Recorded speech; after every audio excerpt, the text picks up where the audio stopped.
మీరు గనక మన ఛానల్ని ఫస్ట్ టైం చూస్తున్నట్లయితే తప్పకుండా సబ్స్క్రైబ్ చేయండి. అలాగే degree latest updates, important questions, previous year question papers మీద వీడియోస్ చేస్తూ అప్లోడ్ చేస్తూ ఉంటాను.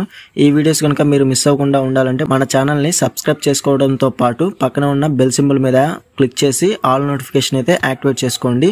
అప్పుడే నేను పెట్టే ప్రతి వీడియో మీకు నోటిఫికేషన్ ద్వారా వస్తుంది. Hello friends, welcome back to YouTube channel. ఈ వీడియోలో Acharya Nagarjuna university degree 5th semester supplementary revaluation results అనేవి మనకి రిలీజ్ అయితే చేశారనమాట. సో డిస్క్రిప్షన్ లో అఫీషియల్ వెబ్సైట్ లింక్ అయితే పెట్టాను. అక్కడ నుంచి మీరు దాని మీద క్లిక్ చేయగానే పేజ్ అనేది మీకు ఓపెన్ అయిన వెంటనే మీ హాల్ టికెట్ నెంబర్ అనేది ఎంటర్ చేయండి. ఎంటర్ చేసిన తర్వాత డైరెక్ట్ సబ్మిట్ మీద అయితే క్లిక్ చేయండి. అంతే గైస్, ఈజీగా అయితే మీ రీవాల్యుయేషన్ రిజల్ట్స్ అనేవి ఈజీగా అయితే చెక్ చేసుకోవచ్చు. ఆల్రెడీ రీవాల్యుయేషన్ లో వచ్చిన రిజల్ట్ అనేది మీకు అర్థం కాకపోతే డిస్క్రిప్షన్ లో రిజల్ట్స్ గ్రేడ్ అనేది ఏ విధంగా చూడాలో వీడియో అయితే చేశాను అనమాట. ఆ వీడియో లింక్ క్లిక్ చేయగానే మీకు ఆ వీడియో కూడా ఓపెన్ అవుతుంది. ఇది ఫ్రెండ్స్ వీడియో నచ్చితే లైక్ చేసి మీ ఫ్రెండ్స్ అందరికీ షేర్ చేయండి. ఇంకా ఎవరైనా మన ఛానల్ని సబ్స్క్రైబ్ చేసుకోకపోతే వెంటనే సబ్స్క్రైబ్ చేసుకుని పక్కన బెల్ సింబల్ని క్లిక్ చేసి ఆల్ నోటిఫికేషన్ యాక్టివేట్ చేసుకోండి. అప్పుడే మన ఛానల్లో పెట్టే లేటెస్ట్ అప్డేట్స్ అనేవి మీరు మిస్ అవ్వకుండా నోటిఫికేషన్ ద్వారా వస్తుంది.